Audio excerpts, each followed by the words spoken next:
नमस्कार दोस्तों, ocean network में आपका स्वागत है। मैं हूँ ओमकार चौधरी। आज दो मुद्दों पर बात करेंगे। एक मुद्दा है ये जेन जेड, जिसको जेन जी भी कहा जाता है, जेन जी यस। ये किसके साथ है? ये बीजेपी के साथ है, प्रधानमंत्री मोदी के साथ है, या राहुल गांधी और कांग्रेस के साथ है? मैंने कल के प्रोग्राम में भी कहा था कि अगर ये राहुल गांधी और कांग्रेस के साथ होते तो 2014, 2019 और 2024 में कांग्रेस की ये दुर्गति ना हुई होती और अलग अलग राज्यों के चुनाव में भी उसकी इस तरीके से तो कम से कम बेइज्जती ना होती कि 90 से ज्यादा विधानसभा चुनाव अब तक हार चुके हैं। तो सवाल ये है कि जो दिल्ली यूनिवर्सिटी के नतीजे आए हैं वो तो कुछ और ही कहानी कह रहे हैं। ये जो कल ट्वीट कर रहे थे राहुल गांधी कि देश का युवा, देश का स्टूडेंट, देश का जेन जी, इनके बल पर मैं संविधान की रक्षा करूंगा, मैं इनके साथ खड़ा हूं, ये लोकतंत्र को बचाएंगे। और दूसरी तरफ वो अपने एक भाषण में कहते हैं कि लोकतंत्र बचाने की जिम्मेदारी मेरी नहीं है, यानी नेता प्रतिपक्ष की जिम्मेदारी केरोसिन छिड़कवाने की, दिया सलाई दिखाने की और जैन जी की बात करने की, यानी नेपाल की बात करने की है कि नेपाल में जैसे जैन जी के नाम पर पार्लियामेंट को फूंक दिया गया, सुप्रीम कोर्ट को फूंक दिया गया, प्रधानमंत्री के आवास में तोड़फोड़ की गई, प्रधानमंत्री को घसीट करके पीटा गया, पूर्व प्रधानमंत्री की पत्नी को जिंदा जला दिया गया। तो ये वहां के जैन जी को अब हिंदुस्तान में लाना चाहते हैं। तो एक तो जरा इस मुद्दे पर बात करेंगे। दूसरा अहम मुद्दा जिसके लिए खास तौर से अभिषेक तिवारी जी को मैंने याद किया आज, बिहार में चल क्या रहा है। राहुल गांधी की 15-16 दिन की यात्रा, जिसमें वोट अधिकार यात्रा नाम दिया गया था, लेकिन अब इंडिपेंडेंटली तेजस्वी यादव भी एक यात्रा निकाल रहे हैं और उसमें वोट चोरी का वो जिक्र तक नहीं कर रहे हैं, बल्कि उन्होंने अपनी यात्रा का नाम ही रख दिया है बिहार अधिकार यात्रा। और उनके अपने कुनबे में, अपने परिवार में भी कुछ रस्साकसी चल रही है। उस रस्साकसी को लेकर के भी, और जो उनके कुछ करीबी हैं जिनमें संजय यादव, शक्ति यादव, एक और यादव हैं, 3 यादवों को लेकर के बड़ा भारी असंतोष दिखाई देने लगा है। रोहिणी की एंट्री इस पूरे प्रकरण में ये बताती है कि भाई पहले तेज प्रताप अलग हुए, अब ये रोहिणी भी लगभग बगावत के मोड में दिखाई दे रही है और मीसा भारती खामोश है, लेकिन संजय यादव और कुछ दूसरे लोगों की दखलंदाजी और कहना चाहिए अतिशय जो हिमाकत है उसको लेकर के खुश वो भी नहीं बताई जा रही है। तो ये भी बात करेंगे। सीटों के बंटवारे को लेकर के भी रस्साकसी शुरू हो गई है। कांग्रेस पार्टी 78 सीटों पर दावा ठोक रही है और राजद 70 भी देने को तैयार नहीं इस बार। तो ये ऊंट किस करवट बैठेगा? क्या राहें जुदा हो रही हैं दोनों की? क्योंकि तेजस्वी यादव के जो मुद्दे बदले हैं वो तो यही बता रहा है। और तेजस्वी ने पिछले दिनों ये कह भी दिया है कि 243 सीटों पर हम चुनाव लड़ने जा रहे हैं। इसी तरीके से दिल्ली के जो इनके नेता हैं, क्या नाम, कांग्रेस पार्टी के, उन्होंने भी कह दिया है कि हम भी 243 की तैयारी कर रहे हैं, बाद में सीटों का बंटवारा होगा तब देखेंगे। तो 243 कैंडिडेट भी हैं कांग्रेस के पास बिहार में, तो इस पर भी चर्चा करेंगे। मेरे साथ दोनों मेहमान जुड़ रहे हैं, तो उनको जरा स्वागत कर लेते हैं और उसके बाद चर्चा को आगे बढ़ाएंगे। वीरेंद्र जी और अभिषेक जी, बहुत स्वागत है। नमस्कार। आप दोनों को बहुत बहुत प्रणाम, नमस्कार, जय श्री राम। आपके सभी दर्शकों को प्रणाम, बहुत अभिनंदन। तो शुरुआत कर लेते हैं डूसू के चुनाव से। अभिषेक जी, क्या हुआ दिल्ली में? ये जो युवा, ये जो स्टूडेंट, ये जो जैन जी, ये तो सब भारतीय जनता पार्टी की तरफ चले गए। भाई आप देखिए कि उपाध्यक्ष पद को छोड़ करके बाकी तीनों महत्वपूर्ण पद एबीवीपी ने जीत लिए, यानी भारतीय जनता पार्टी के झोली में चले गए। निदा फाजली साहब का शेर है कि सभी है भीड़ में, तुम भी आगे निकल सको तो चलो, यहां किसी के वास्ते कोई रास्ता नहीं देता, मुझे गिराकर आगे निकल सको तो चलो। अब ये लाइन कांग्रेस पर यूं फिट बैठती है कि कांग्रेस सोचती तो है कि भाई हमें जीतना है, लेकिन जीतने के लिए प्रयास वो कील को उल्टा करके ठोकने में समय व्यर्थ कर रही है। आप कितना भी परिश्रम कर ले, कील अंदर नहीं जाएगा। प्रॉब्लम कांग्रेस की ये है कि कांग्रेस पिछले 2.5 महीने से यही एसेस नहीं कर पा रही है कि वो चुनाव क्यों हार रहा है। Specially after Maharashtra election loss, they completely lost the site. उनके थिंक टैंक को ये समझ में नहीं आ रहा, और क्यों समझ में नहीं आ रहा उसका कारण है, चूंकि ये तमाम लेफ्टिस्ट ग्रुप के लोग हैं, इनको लगता है अभी भी कि ये हिंदू को जातियों में विभाजित कर सकते हैं, मुस्लिम वोट हमारे साथ है, फिर भी मोदी हार क्यों नहीं रहे। प्रॉब्लम ये है कि आप जितना विभाजित करने का प्रयास कर रहे हैं, वो उतना अट्रैक्ट हो रहा है और जुड़ रहा है। सोशल मीडिया के आ जाने के बाद, ये 2014 के बाद कांग्रेस के जीवन में सर बनराकस आ गया। सर पंचायत वेब सीरीज थी ना, उसमें एक बनराकस था जो थॉट प्रोसेस को हिला गया, जो वहां के प्रधान थे। इनके जीवन का बनराकस है सर। ये तमाम षड्यंत्र करते हैं और आधे घंटे के अंदर धाराशायी कोई ना कोई कर देता है, जिसका भाजपा से भी लेना देना नहीं। अब वो डिलीट वाले में ही देखिए, दूसरा इन्होंने हाइड्रोजन बम कल फोड़ा था उसमें क्या हुआ, आधे घंटे के अंदर वो नंबर जो प्रयागराज का था, अभिषेक मिश्रा नाम है, कोई मिश्रा नाम है, वो सामने आया, एफआईआर तक की धमकी दी। इसके बाद ये फ्रस्ट्रेट होकर के यूथ नीचे जेनजी वगैरह लिख करके ट्वीट भी कर बैठे। आप कल्पना कीजिए, वो ट्वीट होने के साथ ही कांग्रेस बैकफुट पर आ गई। इधर उन्होंने ट्वीट किया और उधर एकदम आपके हाथ में फ्री है, नो बॉल जिसको कहते हैं, फ्री हिट आ गई और ताबड़तोड़ बैटिंग शुरू हो गई। आप तो देश को नेपाल बताना चाहते हैं, करना चाहते हैं, डुबाना चाहते हैं, अराजकता फैलाना चाहते हैं। अब जैसे आया तो प्रवक्ता राहुल गांधी को डिफेंड करने लगे। तो जब आपका सारा फोकस एकमात्र आदमी की मूर्खता को डिफेंड करने में लगेगा, तो रिजल्ट वही होगा जो डीयू में हुआ। क्योंकि डीयू में रोज पढ़ने वाले लोग भी तो अखबार पढ़ते हैं। वो बच्चे देख रहे हैं ना कि राहुल गांधी का आईक्यू क्या है। आप कितना भी डिफेंड कर ले, बच्चे तो देख रहे हैं। तो रिजल्ट यही आना है। डीयू का रिजल्ट यह भी बताता है कि इस देश को नेपाल क्यों नहीं बनाया जा सकता, क्योंकि इस देश का यूथ, इस देश का मध्यम वर्गीय परिवार, इस देश का एक बड़ा सेक्शन वो नरेंद्र मोदी के साथ खड़ा है, वो नरेंद्र मोदी को बैक करता है। और इसी कारण से ये तमाम प्रयास के बावजूद, तमाम षड्यंत्रों के बावजूद, लगातार विफलता का ढोल पीटने के बाद भी अपने सक्सेस का रास्ता नहीं ढूंढ पा रहे हैं, क्योंकि ये लोग अपनी असफलता में ये सोच रहे हैं कि कोई बात नहीं, ये एक फाउल प्ले हो गया था, अगली बार फिर ये हम करेंगे और जीत जाएंगे। आप सोशल मीडिया के इस दौर में या तो लेफ्ट रहेंगे या राइट रहेंगे, बीच में ये सेकुलर शब्द अब रह नहीं गया। सेकुलर को भी उधर ही मान लिया गया। इसलिए कांग्रेस के वो तमाम षड्यंत्र विफल हो रहे हैं। जी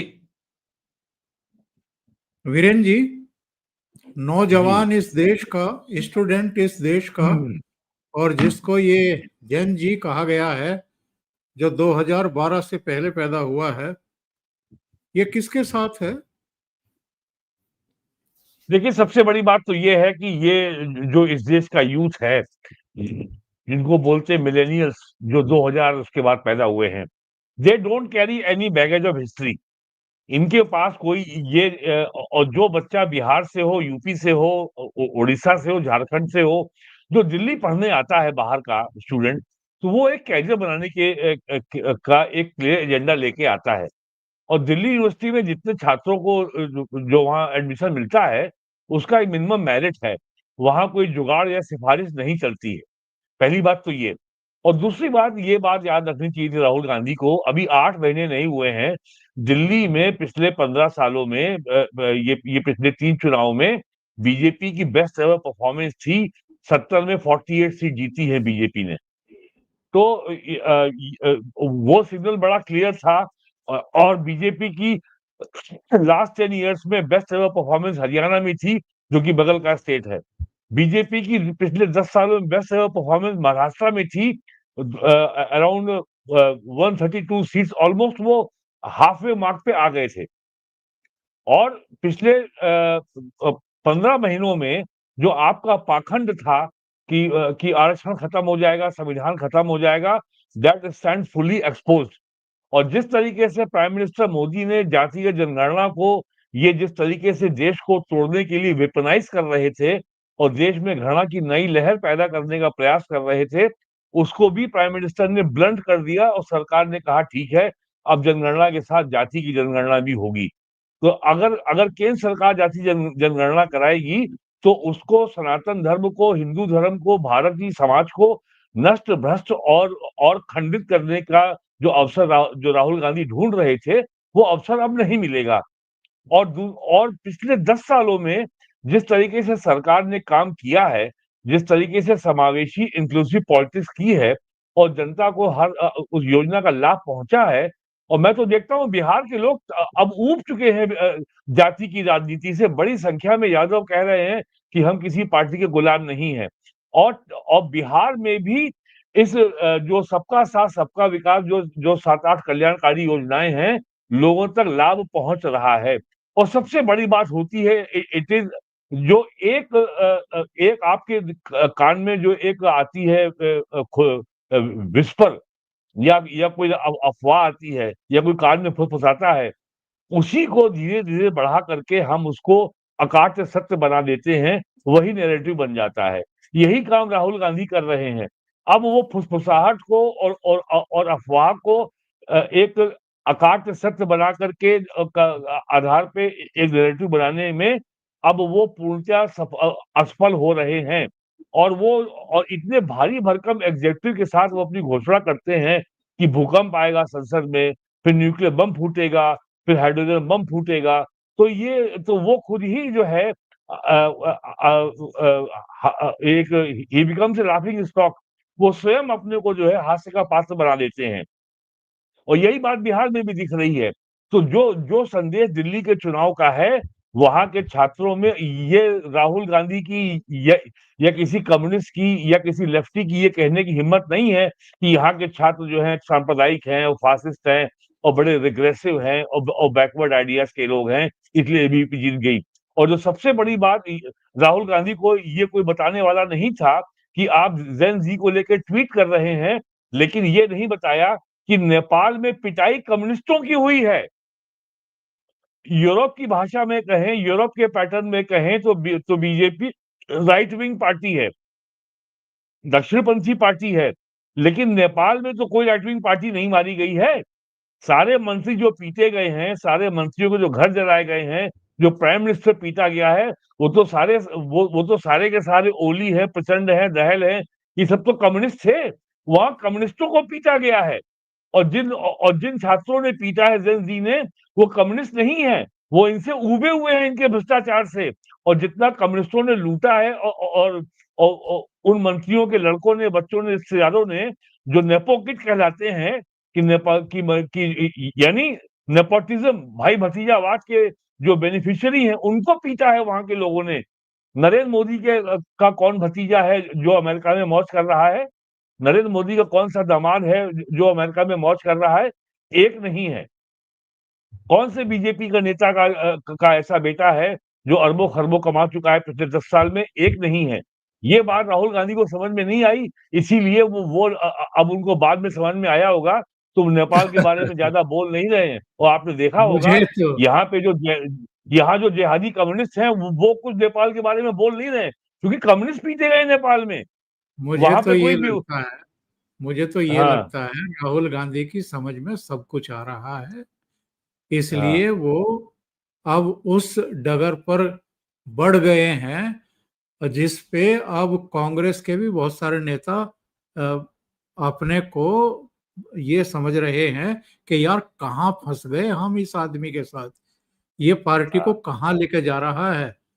यानी हम्म, किसी की हिम्मत नहीं पड़ रही है उसको रोकने टोकने की, और हम्म, उसका वो ये एक्चुअल में साबित करने की कोशिश करता है, कभी बाइक मैकेनिक के पास जाके, कभी कुलियों के हाँ। पास जा करके, कभी कभी धान धान बोता है। रोपनी करके, कभी बढ़ई के पास, कभी कहीं, कि मैं मेरा कनेक्ट है आम पब्लिक से, लेकिन हकीकत ये है कि कोई कनेक्ट नहीं है, उसको हम्म, जमीन का कुछ पता ही नहीं है, जनमानस का कोई पता ही नहीं है। चलिए बिहार चलते हैं। अभिषेक जी, क्या चल रहा है? जैसे ही राहुल गांधी की वोट अधिकार यात्रा का समापन हुआ, इसके 3-4 दिन के भीतर तेजस्वी को एक सोलो यात्रा करनी पड़ी। और एक तो ये यात्रा की जरूरत क्यों महसूस हुई, नंबर दो, इसका नाम उन्होंने वोट अधिकार यात्रा के बजाय बिहार अधिकार यात्रा क्यों किया? अपनी पूरी यात्रा के दौरान भी वो वोट चोरी की बात ही नहीं कर रहे हैं। इसका मतलब उनके पास फीडबैक पहुंच गया कि ना एसआईआर का कोई जनमानस पर कोई प्रभाव है, ना वोट चोरी का कोई मतलब है बिहार में। ये सब फेक नैरेटिव थे, ये केवल राहुल गांधी के दिमाग की उपज थी। वो इनके साथ थे जरूर, क्योंकि ये उस बेल्ट से घूम रहे थे जो बेल्ट आरजेडी की भी प्रभाव क्षेत्र मानी जाती है, उनकी मजबूरी थी। लेकिन जैसे ही राहुल गांधी की विदाई वहां से हुई बिहार से, वो बाहर निकले, इन्होंने अपनी यात्रा शुरू की, और बिहार अधिकार यात्रा उसका नाम दिया। वोट चोरी का जिक्र भी वो नहीं कर रहे हैं।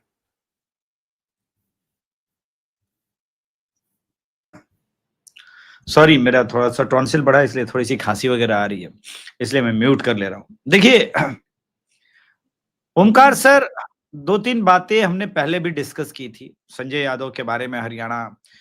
अब लालू प्रसाद यादव जी की आयु ऑलमोस्ट वो रिकॉग्नाइज नहीं कर रहे हैं लोगों को। संजय वाले पे आएंगे अभी अभिषेक जी। अभी ये राहुल गांधी और तेजस्वी यादव के बीच जो फर्क दिखाई दे रहा है, मुद्दों का जो मुद्दों पर जो मतभेद है।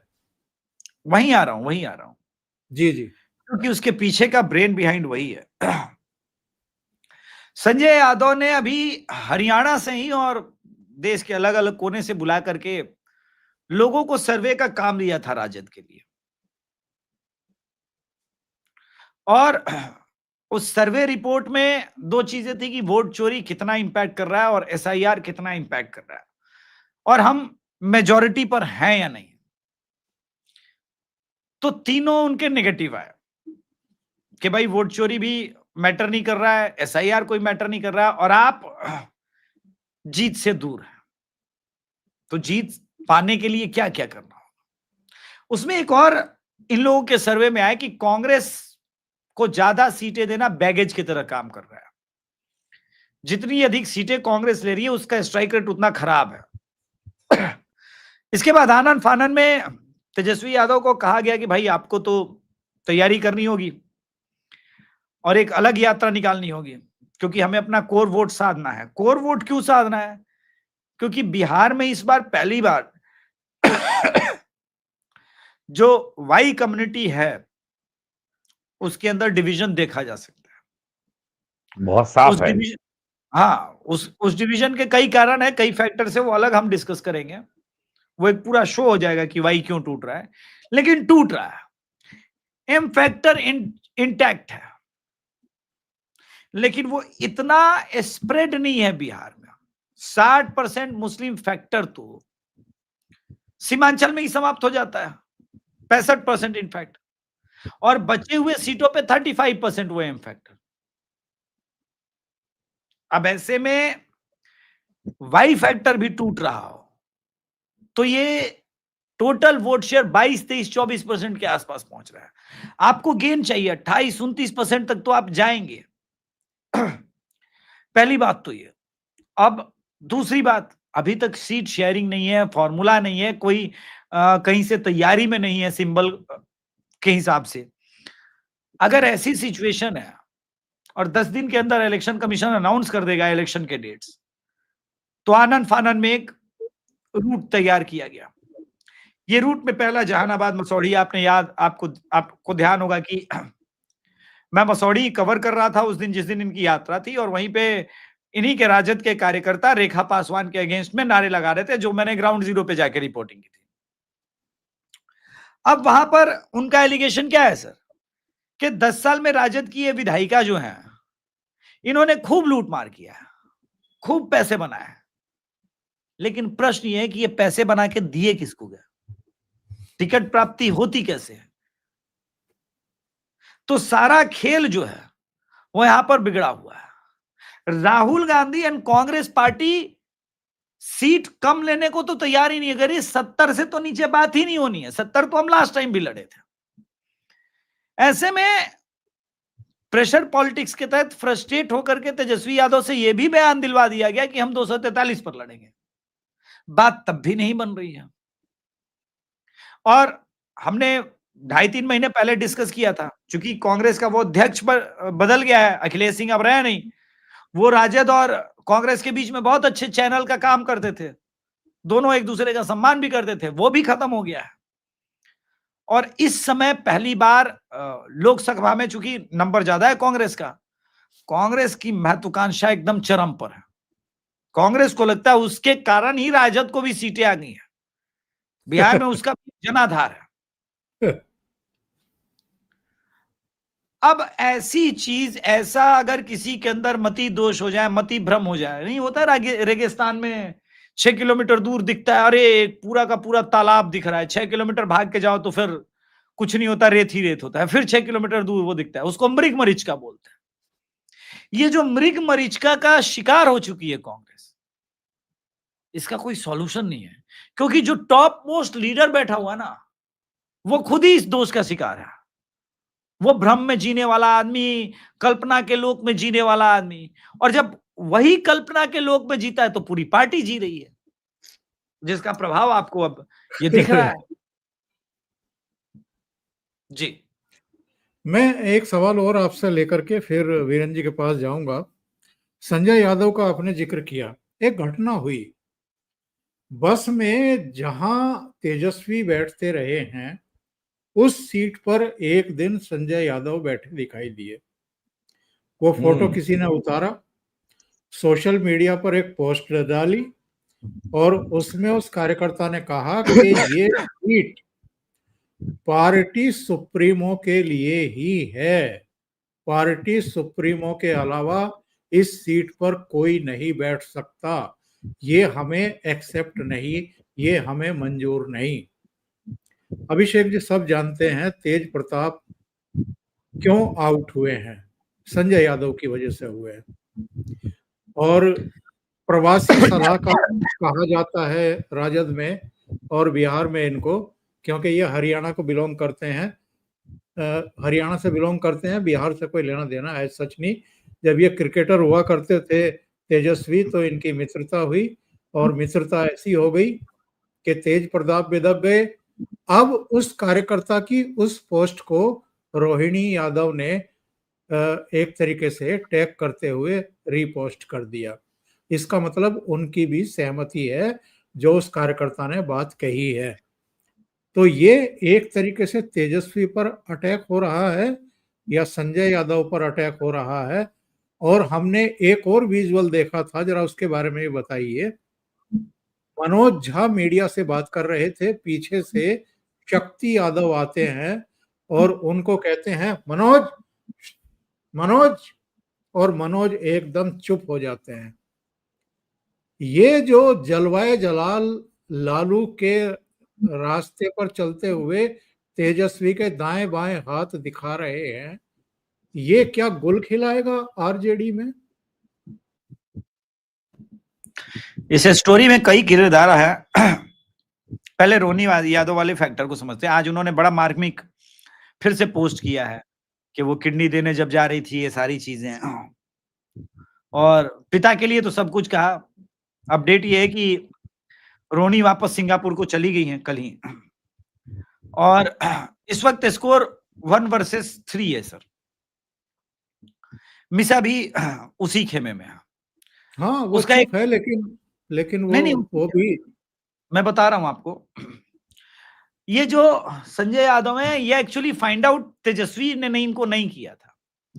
रामकृपाल यादव के बेटे हैं अभिमन्यु यादव, और जब 2014 के इलेक्शन शुरू होने वाले थे उससे पहले अभिमन्यु यादव ने संजय यादव को पिक किया था, संजय यादव के काम को लेकर के।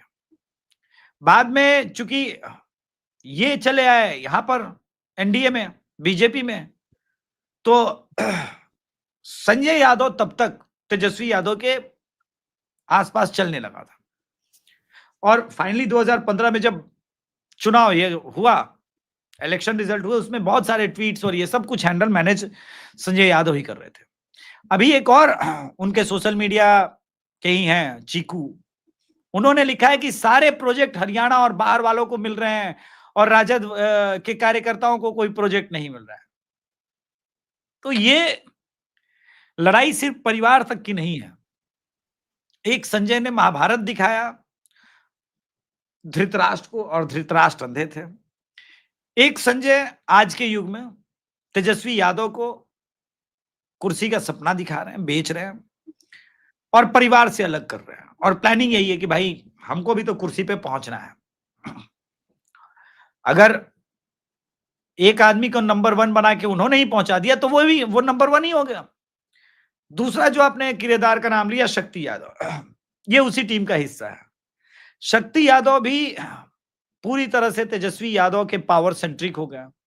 कहा जाता है बिहार में टिकट लेने देने बांटने का इस वक्त जो है, अब लालू यादव के पास कुछ भी नहीं है, जो है शक्ति यादव और संजय यादव ही देख रहे हैं। वहां पर चढ़ावा चढ़ेगा, वो अगर प्रसन्न है तो टिकट मिलेगा, नहीं है तो नहीं मिलेगा। तो मनोज झा के साथ जो हुआ था वो बस वो इंसिडेंट था, चूंकि वायरल हो गया तो बाद में उसको ये डाउन प्ले करने का प्रयास किया गया। लेकिन इस वक्त लालू परिवार उसी जगह से पर खड़ा है जहां पर कभी धृतराष्ट्र की फैमिली थी। और रामधारी सिंह दिनकर की कालजयी रचना है कृष्ण की चेतावनी, उसको कुछ लाइन याद आ गया, दुर्योधन रण ऐसा होगा न फिर कभी जैसा होगा, बाण विषबूंद के छूटेंगे, भाई पर भाई टूटेंगे। महाभारत तो हर युग में सत्य है सर। और जब लालू प्रसाद यादव जी अब किसी को पहचानते नहीं और उनके आसपास तेजस्वी यादव की ही टीम हाईजैक किए हुए, तो दूसरे को कहां से पहचानेंगे? धृतराष्ट्र भी किसी को पहचान नहीं पा रहे थे। ये तो आंख का अंधा होना अलग बात है, सिंबोलिज्म तो यही है कि वो मन से अंधे थे, जिनका मन पूरी तरह से धृतराष्ट्र के मोह माया में छिपा हुआ था। इस समय तेजस्वी का मोह माया और चाल और गणित का रचना जो है वो पूरी तरह से हावी है। तो बाकियों की जगह ही नहीं बचती इस फैमिली बिजनेस में। आरजेडी क्या है सर, डीएमके क्या है, कांग्रेस क्या है, समाजवादी पार्टी क्या है? ये पार्टी थोड़ी ना है, फैमिली रन बिजनेस है, बिजनेस मॉडल है। पब्लिक प्राइवेट जो होता है ना, प्राइवेट लिमिटेड कंपनी है। और एमडी की कुर्सी मिल तो किसी एक ही को सकती है, मैनेजिंग डायरेक्टर की, यही है। और ये चल रहा है, और ये हर परिवार में हमने देखा। ये तो अखिलेश यादव भी इसी से आगे निकल के आए, शिवपाल यादव को पार्टी तक बनानी पड़ गई थी अपनी अलग। तो इस रण में जो जीतेगा वो आरजेडी पर कब्जा करेगा और आगे की राजनीति करेगा। बहुत सिंपल सा कैलकुलेशन है, बहुत सिंपल सी बात है। मगर यहां पर एक खेल है सर, अगर ये चुनाव ही आरजेडी ना जीता 2025 का तो क्या होगा? सारा प्रयास इसीलिए हो रहा है। लेकिन अगर चुनाव ना जीते तब क्या तेजस्वी यादव आरजेडी पर उतनी ही मजबूती से उनका पकड़ रहेगा? ये बड़ा प्रश्न है। लालू प्रसाद यादव जी अभी जीवित हैं तो बंटवारे का भाव नहीं है, लेकिन उनके देहांत के बाद भाई पर तो भाई टूटेंगे। और जिस जयचंद की बात तेज प्रताप यादव ने अपने ट्वीट में की थी, इन्हीं की तरफ इशारा था। तो ये सारा खेल चल रहा है और इस खेल में बिहार का यादव कैडर कहीं नहीं है। बिहार के आरजेडी के कोर जो लोग लालू प्रसाद यादव जी के दाएं बाएं होते थे वो सब गायब है। यही नहीं, जिन्होंने आरजेडी को सींचा वो भी नहीं है। रामकृपाल यादव जी ने ही तो परिवार को संभाला था ना 2000 में, जब लालू प्रसाद यादव जेल चले गए थे। राबड़ी देवी को नाम लिखना तक नहीं आता था, तब रामकृपाल यादव जी ने हनुमान बनकर, वो कहते थे कि मैं लालू का हनुमान हूं, मैं नहीं डूबने दूंगा। तब ये मिसा भारती और ये लोग सब कोई चाचा चाचा बोलते नहीं थकते थे। लेकिन जब पाटलिपुत्र लोकसभा लड़ने का सीट का हुआ तो लालू प्रसाद यादव होश में थे उन दिनों। तो उन्होंने कहा ना कि मेरी बेटी लड़ेगी, रामकृपाल तुम त्याग करो। रामकृपाल यादव कितना त्याग करता। तो ये आज जो स्थिति है, अच्छी स्थिति है। देखिए अभिषेक जी, असली बात यह है कि अगर कोई राष्ट्रीय पार्टी सकारात्मक एजेंडा लेकर के आएगी और लोगों के बीच में जाति मजहब के भेदभाव से ऊपर उठ करके डिलीवर करेगी, तो ये जाति के नाम पर जो एक नकली सम्मान के नाम पर जो लालू यादव ने बिहार में, यूपी में समाजवादी पार्टी, बहुजन समाज पार्टी ने जो राजनीति की, उसकी मियाद अब खत्म हो चुकी है। बहुजन समाज पार्टी यूपी में अगर एक विधायक पे सिमट गई है, उसका एक भी अब मेंबर विधान परिषद में नहीं है, एक भी लोकसभा में नहीं है, तो ये खाली एक पार्टी का डिक्लाइन नहीं है, ये इंडियन पॉलिटिक्स में एक नेगेटिव आइडिया का भी डिक्लाइन है और लुप्त होना है। तो इसलिए और जो आप कह रहे हैं यही होने वाला है। आरजेडी की बिहार के इतिहास, असेंबली चुनाव के इतिहास में मेरा आकलन है is going to be worst ever performance, सबसे खराब परफॉर्मेंस होने जा रही है। तो और जैसा आपने कहा कि ये पार्टियां जो हैं, ये तो एक तरीके का ये गिरोह है, केवल जाति के नाम पे गोलबंदी करो, सत्ता में आ जाओ, लूटो, पैसा कमाओ, मौज मारो। तो इनके पास कोई राजनीतिक विजन, कोई राजनीतिक आधार, कोई वैचारिक आधार, समाज को लेकर के, राज्य को लेकर के, देश को लेकर के, अर्थव्यवस्था को लेकर के इनके पास कुछ नहीं है। केवल लुभावने एक आध नारे हैं कि भूरा बाल साफ करो, चरवाहा स्कूल खोल दो, यही सब है। तो इनके सामने ये संकट पूरे देश में है, यहां तक कि डीएमके के सामने भी अब ये संकट तमिलनाडु में आ रहा है। यूपी में तो हम देख ही रहे हैं जो हो रहा है पिछले 10 सालों से। जी। और कांग्रेस का भी तो अधिवेशन होने जा रहा है, 24 तारीख को है। सीडब्ल्यूडी है, सीडब्ल्यूसी है या अधिवेशन है अभिषेक जी? स्वतंत्रता के बाद पहली बार बिहार में होने जा रहा है सर। और इसका मकसद क्या है? प्रेशर बिल्डअप करना अपने साथियों पर, क्योंकि कार्यकर्ता तो उनके बस नाम लेवा ही हैं बिहार में। अब वो तो लालू की कृपा पर ही वहां जीवित हैं एक तरीके से। नहीं तो आप क्या चाहते हैं? कन्हैया कुमार की एंट्री हो ही गई है, कांग्रेस के महत्वाकांक्षी लोगों में पप्पू यादव हैं ही। राहुल गांधी ने बोला नहीं कि हम मानते हैं सीएम कैंडिडेट तेजस्वी को अभी तक। देखिए, सबको अपनी अपनी राजनीति देखनी है और बिहार कांग्रेस में ऐसे 50% से अधिक लोगों का मत है कि भाई एक बार लड़ लिया जाए। अब अकेले अकेले कब तक राजद के पिछलग्गू बनेंगे? एक बार राजद ही खत्म हो गई तो हमारा मुस्लिम वोट बैंक हमारे साथ हो जाएगा और बाकी जनाधार जाएगा कहां? हमारी तरफ। और फिर राजद से खुल के बार्गेन कर पाएंगे। ऐसा ही फैसला उत्तर प्रदेश में किया था इन्होंने, जब बहन जी को कमान सौंप दी थी और सीधे वो 7 सीटों से 2 सीटों पे आ गई थी। 7 सीटें विधानसभा में कम नहीं होती। कांग्रेस की उत्तर प्रदेश में 7 सीटें थी साहब, वो 2 पे आ गई। 28 से 7 पे आई थी वैसे पिछले विधानसभा चुनाव में। जी जी। अब देखिए, कांग्रेस का थिंक टैंक जो है इस वक्त, मुझे लगता है अमित शाह ने उन लोगों को खरीद लिया है या अमित शाह के आदमी हैं, आई रियली डोंट नो। क्योंकि जिस प्रकार से जो कुछ भी करते हैं वो लगता ही नहीं कि कांग्रेस के फेवर की बात हो रही है, ऐसा लगता है कि बीजेपी की बात हो रही है। अब जिस आदमी ने भी ये वोट डिलीट वाला आइडिया और प्रेजेंटेशन कराया था, वो क्या था सर एक्चुअली, मुझे ये बताइए। यही तो था कि चलो ऐसे समय में बीजेपी को फायदा करा देते हैं, राहुल गांधी को फिर से साबित करा देते हैं कि ये बेकार आदमी है, ये भारत को विभाजित करना चाहिए करता है। एक क्या कहूं, चलने से पहले एक कहानी कहता हूं, बड़ा जरूरी कहानी। आज मैंने दोपहर के शो में उसका प्रयोग किया सर। गुरु शिष्य नदी के किनारे जा रहे थे, जल्दी जल्दी कह देता हूं, गुरु शिष्य नदी के किनारे जा रहे थे। नहीं कोई गुरु जल्दी नहीं है, आराम से आराम जी।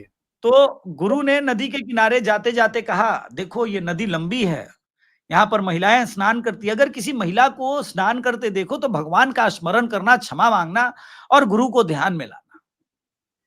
बोला ठीक है गुरु जी।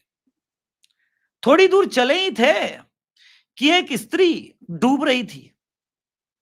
शिष्य ने गुरु की आज्ञा लिए बिना नदी में जंप किया और उसे अपने कंधे पर उठा करके किनारे में रख दिया। दोपहर की बात थी। खैर चलते चलते दूसरे गांव ये लोग पहुंचे।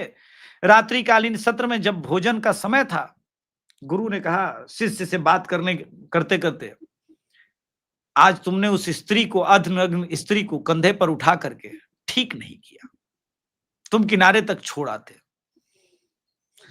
स्टूडेंट ने कहा गुरुजी, मैंने उसे कंधे पर दोपहर को ही उतार दिया था, ये तो आप हैं जो अभी तक कंधे पर घुमा रहे हैं, उस बोझ को आप भी उतार फेंकिए।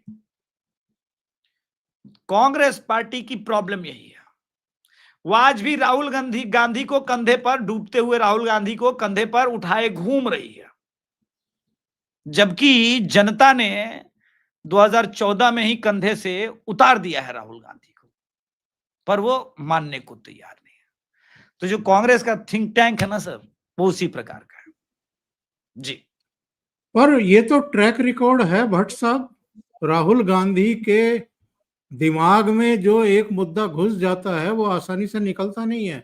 आपको लगता है कि ये वोट चोरी वाला मुद्दा आसानी से निकलेगा इनके दिमाग से? आप सारे मुद्दों को देखो। सवाल वोट चोरी का नहीं है। राहुल गांधी कांग्रेस 2014 से जिस राह पे चल रहे हैं वो उसी राह पे अभी कायम है। वो, और जो मूल बात है कि कांग्रेस को आखिरी बार संसद में बहुमत 1984 में मिला था, उसके बाद से 10 लोकसभा चुनाव हो गए हैं, कांग्रेस को बहुमत नहीं मिला है। और पिछले 3 लोकसभा चुनाव से कांग्रेस 100 की संख्या नहीं पहुंची है, और 40 साल हो गए हैं, कांग्रेस ये मानने को तैयार नहीं है। राहुल गांधी और कांग्रेस आज की तारीख में विदेशी शक्तियों का मोहरा है। भारत को आगे बढ़ने से रोकना है, भारत को इमर्ज करने से रोकना है। अमेरिका को, वेस्ट यूरोप को एक यस मैन दिल्ली में चाहिए। नरेंद्र मोदी वो है नहीं। और नरेंद्र मोदी की नीति बड़ी स्पष्ट है कि हम आपके स्ट्रेटेजिक पार्टनर हैं, अमेरिका के, वेस्ट के। हम स्ट्रेटेजिक एलाई नहीं हैं आपके। एलाई माने चिंटू होता है। हम पार्टनर हैं, बराबर के पार्टनर हैं, और जो भी हमारे नेशनल इंटरेस्ट में होगा हम निर्णय वही लेंगे। हम आपके इंटरेस्ट में निर्णय नहीं लेंगे। हम क्वाड के मेंबर हैं, जो संगठन जिसका USA, Australia, India, Japan member हैं। ये चाइना के अगेंस्ट एक संगठन बना है, लेकिन हम चाइना के खिलाफ उतना ही जाएंगे जो हमारे नेशनल इंटरेस्ट में होगा। हम अमेरिका के इंटरेस्ट के लिए हम अपना कंधा अमेरिका को इसलिए नहीं देंगे कि तुम हमारे कंधे पे रख के बंदूक चलाओ। तो राहुल गांधी तो अमेरिका, वेस्ट को, भारत को रोकने के लिए कुछ चाहिए। तो वो 2014 से कंसिस्टेंटली सरकार की जो विश्वसनीयता है, जो साख है, सरकार को हिला सकते नहीं है। टॉपल करना बहुत दूर की बात है। नेपाल तो कल्पना में भी लाना मूर्खता है। तो सरकार के ऊपर काली फेंको, मट्टी फेंको, कूड़ा फेंको, सरकार को डिग्रेड करो। और सरकार जिन संस्थाओं के बल पर के आधार पे चलती है, उनकी जो सत्यनिष्ठा है, जो उनकी विश्वसनीयता है, उसको भी जो है कम करो, पलटा लगाओ, बदनाम करो, पहले अब वो ईवीएम भूल गए, अब चुनाव आयोग पे सीधे बोल रहे हैं। अब वो चुनाव आयोग से भी आगे बढ़ करके सीधे ज्ञानेश कुमार को टारगेट कर रहे हैं। बाकायदे अपनी प्रेस कॉन्फ्रेंस में कल उसकी फोटो भी दिखा रहे थे। ऐसे दिखा रहे थे कि जैसे कोई ये आदमी कोई फिजिटिव है, कोई भगोड़ा है, देश से बाहर भाग गया है और ये जब प्राइम मिनिस्टर बनेंगे तो उसको पकड़ के लाएंगे भारत में। तो वो लगातार जो है election commissioner, chief election commissioner को ही देश का सबसे बड़ा खलनायक सिद्ध करने का कल वो प्रयास कर रहे थे। तो कुछ तो लगे उनका। तो उनका एजेंडा पिछले 11 साल से इंटेंस नेगेटिविटी अगेंस्ट इंडिया है। वो चाहे अडानी हो, चाहे वो रफाल हो, चाहे वो 2016 की पाकिस्तान बॉर्डर क्रॉस करके के सर्जिकल स्ट्राइक हो, चाहे फरवरी 2019 में बालाकोट में इंटरनेशनल बॉर्डर क्रॉस करके एयर स्ट्राइक हो, या इवन ऑपरेशन सिंदूर हो। वो ये नहीं पूछ रहे पाकिस्तान का क्या हुआ, वो पूछ रहे हैं आपके रफाल कितने गिरे। और राहुल गांधी के बयानों को पाकिस्तान अपने डॉजिये में जोड़ करके यूएनओ में पेश कर रहा है। तो उनका एजेंडा ये है कि अगर देश का अहित होगा और देश का नुकसान होगा, इकोनॉमी खराब होगी, तो फिर देश में अस्थिरता बढ़ेगी, लोगों में गुस्सा बढ़ेगा, तो जो है मोदी का नुकसान होगा। तो देश जाए बाहर में उनको लेना देना नहीं है। लेकिन बस किसी तरीके से और एक बार नहीं 3 बार मोदी पीएम बन गए और उसको ये भी पता है कि अगर यही हाल रहा तो वो चौथी बार भी बनेंगे, 5वीं बार भी बनेंगे, तो इनका भविष्य तो खत्म हो जाएगा ना। कुल मामला ये है। तो और लेकिन आज इनको नया मुद्दा मिल गया है। All India Muslim personal law board ने वक्फ एक्ट को लेकर के देशव्यापी आंदोलन का ऐलान कर दिया है। देश भर की मस्जिदों में आज दुआ की नमाज पढ़ी गई है और अब तैयारी है कि जंतर मंतर दिल्ली में एक प्रोटेस्ट होगा और फिर आने वाले दिनों में दिल्ली में बड़ी रैली होगी। और अब तो मौसम भी ठीक हो रहा है। दिवाली के बाद जो है यानी अक्टूबर के एंड तक मौसम ठंडा ठीक ठाक हो जाएगा, गर्मी की समस्या नहीं रहेगी। तो अब मुसलमानों को भड़काने की तैयारी हो रही है, ये आप समझ लीजिए। जिनका आप ये नाम आप ले भूल रहे जाइए। हैं, हाँ, जिनका आप नाम ले रहे हैं, उनको भी, इनके करीबियों को भी कहीं ना कहीं तो ये लगता है कि बैल एक दिन जरूर दूध देगा, और इसी हाँ, आस बिल्कुल देगा। पे, इसी उम्मीद पर वो जी रहे हैं और इनके साथ लगे हुए हैं। क्या होगा ये तो आने वाला भविष्य बताएगा। बहुत बहुत धन्यवाद आप दोनों का। जी, अभिषेक जी आपका भी, अस्वस्थ थे फिर भी जुड़े, और वीरेंद्र जी आपका भी। Thank you so much. नमस्कार। नमस्कार। नमस्कार सर, प्रणाम सर, प्रणाम।